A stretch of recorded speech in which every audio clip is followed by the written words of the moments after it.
Alright, welcome back everyone. Well, it's not quite finished. It's almost, I'd say it's 90%. If I was to charge the battery, I could drive it right now, but I'm not totally done with it. I'm going to be up front and honest right now. I've messed it up in a couple of different areas when I was doing this. Number one is I accidentally got glue on my finger and touched the window, so the front window's fucked up. And then when I went to drill for the front gearbox for it to be all-wheel drive, it skewed it, and it's a little off-center. So it's a little square, so I can't make it all-wheel drive, so I had to hack the drive shaft.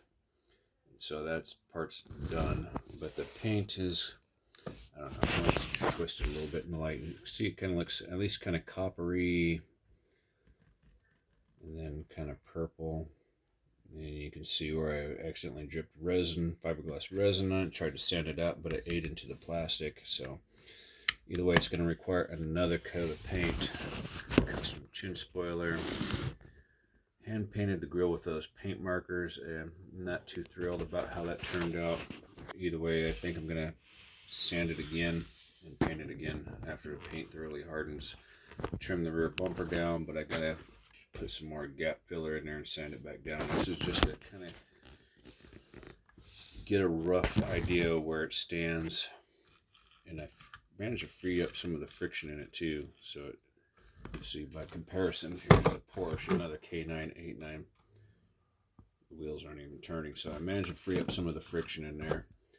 It might have had some alignment issues to begin with from the factory, is what I would think, and quite magically I managed to get it freed up just simply by aligning the motor and spur gear differently, I guess.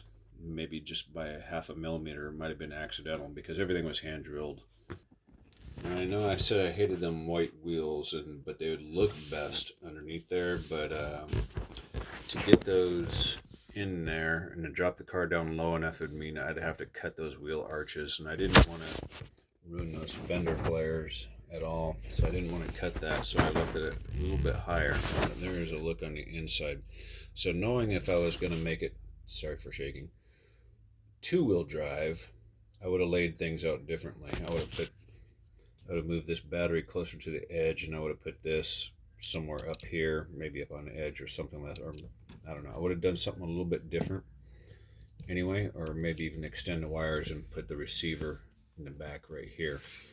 Oh, that's another thing I gotta do. I gotta bend this thing up more so it's more in line with the angle there.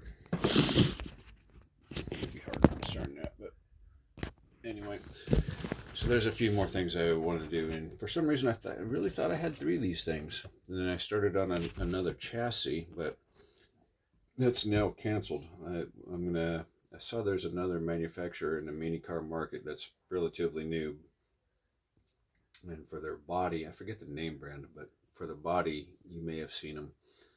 They use a Nissan like 280Z or Datsun 280Z body or what have you, something similar to that effect.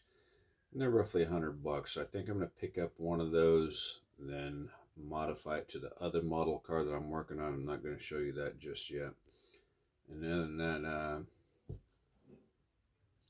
got to work on a magnetic body mount and bring that rear bumper up and do something with the front so it's more in line with the front over here.